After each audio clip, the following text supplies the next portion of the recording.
when I first became involved with United Way was about 1968 and 1969 when I had been asked to serve as president of the Blue Ridge Council of Boy Scouts of America. We spent most of our time, it seemed like, begging and talking to United Way and trying to get more money.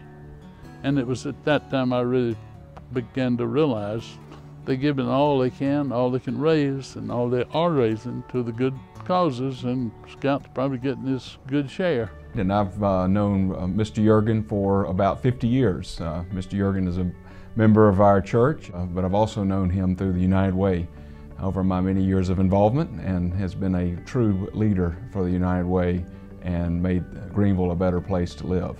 In 1994, Bob and Mary Ellen became one of our official first Tocqueville Society donors. Bob got very excited and very energized, and soon became our first official Tocqueville chair. Found out if you tell the community and friends and business people and companies and all about the dire need out there, in addition to what United Way's been doing, they came forth very readily. We had 24 or 5 or so members within the first year, and 47 at the end of the second year, giving 10,000 or more. Well, I think the most impressive thing about Bob Yeargin is the fact that he leads by example. When he first started the Tocqueville Society, he was right there writing his own check.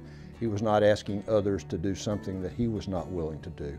And then he followed that up with his work with the Poinsett Society, and it was the same way.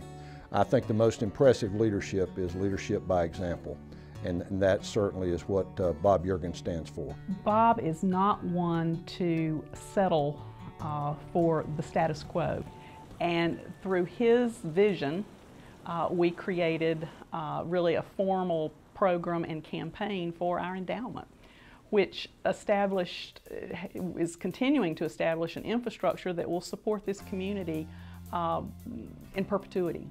He has had a wonderful heart. He's been a great leader. He's been willing to not only give his money, but to give his time, and he has carried over his work in the corporate sector into his work as a volunteer, and he's been one of the great ones. And whether it's with us, whether it's with his church, whether it's with his family, Bob makes everything better that he touches.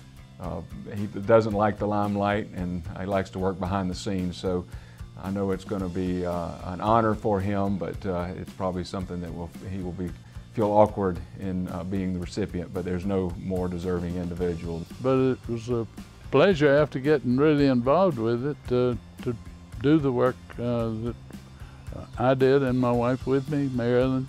You know, it just turned out to be something we became very interested in and supportive of, and we could see the need, see the misery, and that made it easy to decide and accept the challenge to help.